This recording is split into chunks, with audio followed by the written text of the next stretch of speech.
Qui sulla sinistra si va all'avamposto 2, però c'è stato un cedimento, quindi possiamo anche andare avanti, ma a un certo punto ci dovremo fermare. Siamo all'ingresso del complesso sistema difensivo nella roccia scavato dagli austriaci. Siamo praticamente sotto il Monte Cimone, in una zona strategica importantissima, dove gli austriaci avevano in precedenza proprio perso, per via di un'azione assolutamente ardita degli alpini italiani, il dominio del Cimone, cosa che poi portò alla famosa mina del Cimone. Questa è una complessa, veramente serie di gallerie, possiamo chiamarle pure labirintiche, che ora andiamo a visitare assieme per raccontare ancora quanto si possa sentire veramente lo spirito di questi soldati durante la Grande Guerra. Li si sente proprio fisicamente. Noi l'abbiamo appena fatta all'andata, ora la rifacciamo al ritorno. Entriamo all'avamposto 3, avamposto che è stato realizzato dagli austro-ungarici nella fase successiva alla Riconquista, proprio per impedire agli italiani di riprendere il monte. Quindi hanno studiato dove gli italiani erano riusciti ad approdare e l'hanno fortificato. Stiamo proprio percorrendo il camminamento austro-ungarico, che ha ancora questi blocchi in cemento realizzati in opera, che entrano nell'avamposto 3 vero e proprio, che ha delle feritoie e ha poi delle stanze, ed era collegato direttamente con una galleria che fra poco vedremo con la cima, quindi gli austriaci potevano raggiungere questo posto senza essere mai allo scoperto. Entriamo.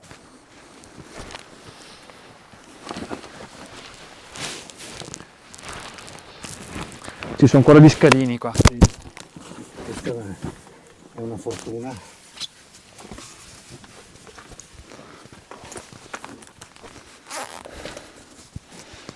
Qui sulla nostra sinistra c'è l'uscita per la postazione per mitragliatrice, mentre noi adesso ci dirigiamo qui a destra. Qui la postazione per la mitragliatrice. Sì, esatto. E noi invece siamo qua. Qui ci sono ancora le travi originarie.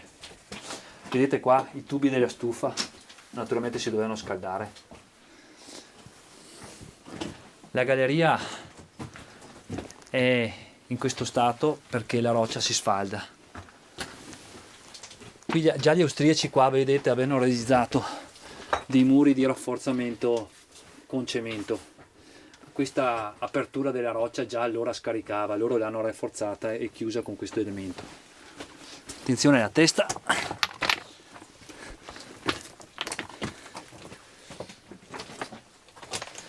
Qua sulla nostra sinistra parte la galleria che arrivava esattamente sulla cima. Se mi segui vedrai fin dove riusciamo, perché logicamente il terreno è ceduto, e in su, se tu inquadri, si vede dove ci si dirigeva verso la cima, come si vede è crollata. E qual è quella che è crollata con la mina? Questa è crollata successivamente, perché questa qui era attiva fino all'ultimo giorno di guerra. Gli austriaci arrivavano qua con questa galleria. Quindi questa è anche austriaca, qua vedete questa è austriaca, realizzata dopo la Riconquista, dopo quel settembre del 1916. Come vedete qua è stato già consolidato allora, perché già allora dava problemi, e il tempo ha fatto il suo corso e le rocce sono riscese e tutto è crollato. Riprendiamo il percorso principale. Tra l'altro è scivolosissimo. Attraversiamo un altro muro. Le palerie di legno. Sì, attraversiamo un altro muro e arriviamo nella parte più interessante.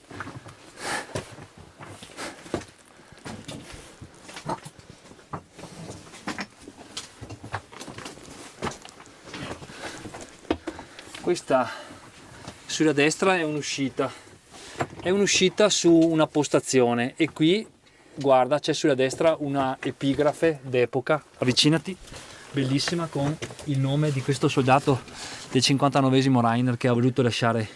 Scusa, eccola qua. Eccola qua. Come vedi ha lasciato il suo nome e cognome, il reparto IR-59, 59esimo Rainer di Salisburgo. Sulla malta fresca ha inciso per sempre il suo nome.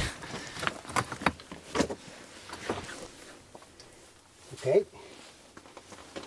Adesso ci dirigiamo verso l'avamposto 2.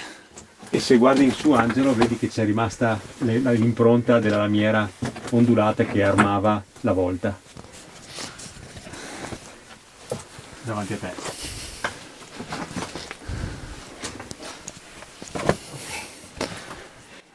Adesso proseguiamo lungo il percorso. Qua sulla sinistra un altro muro realizzato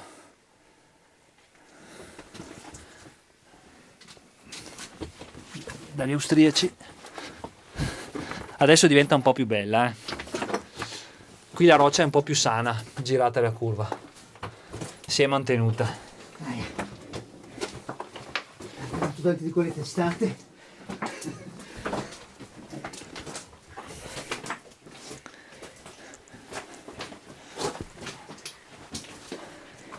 Adesso qua vediamo un elemento interessante. Gli austriaci avevano realizzato questi muri in cemento armato con delle feritoie e questi qua erano stati realizzati appunto per fermare un'eventuale entrata dei soldati nemici.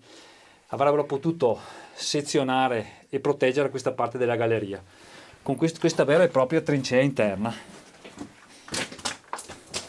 I recuperanti di Arsiero mi raccontavano che alcuni di questi li hanno demoliti ed erano armati con i fucili 91 che gli austriaci avevano trovato.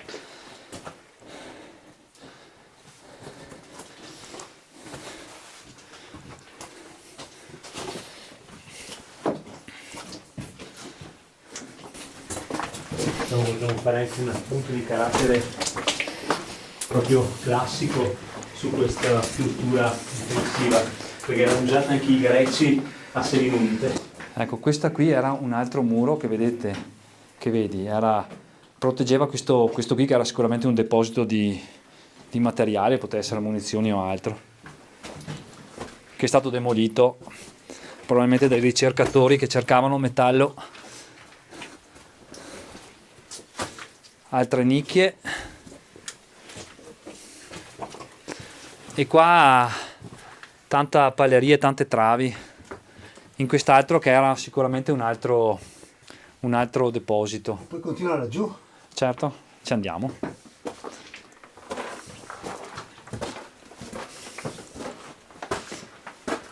Noi proseguiremo a destra, ma guarda lassù cos'è l'altro accesso alla prima linea della mina. Del cratere di mina, tutte le sue travi ancora al suo posto.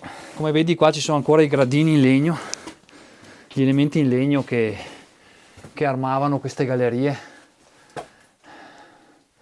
e qui si andava su alla cima. Qui ci sono appunto muri cementati ai lati e tutti gli elementi in legno che con anche che armavano, che compensano la roccia con l'architrave in legno. Noi invece prendiamo a destra.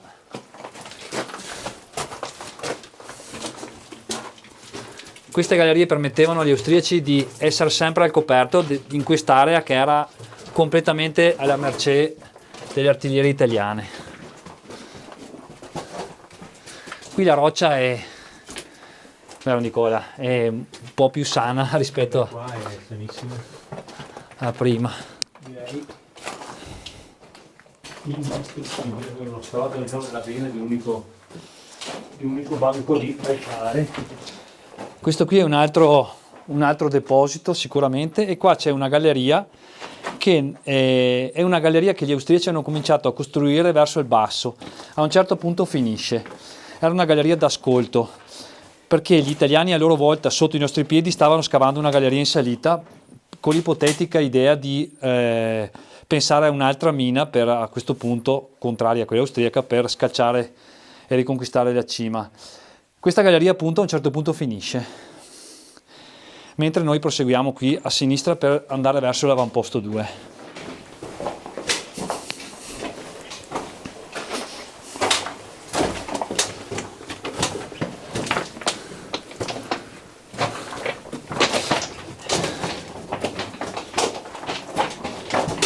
Qui sulla sinistra si va all'avamposto 2, però c'è stato un cedimento, quindi possiamo anche andare avanti, ma a un certo punto ci dovremo fermare.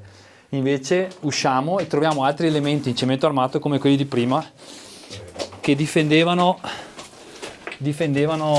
gli occupanti da un'eventuale entrata di un assalto.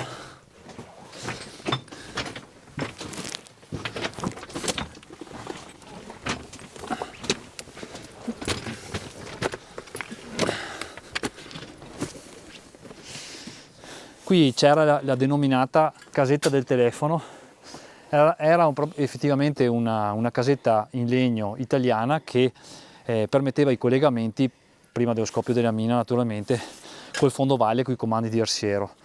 Gli austriaci l'hanno comunque lasciata lì e poi è stata demolita dalle artiglierie. Gli austriaci hanno realizzato anche qui questo terrapieno, questa trincea, perché doveva difendere da dove erano saliti gli alpini quel 23 luglio, questa valletta.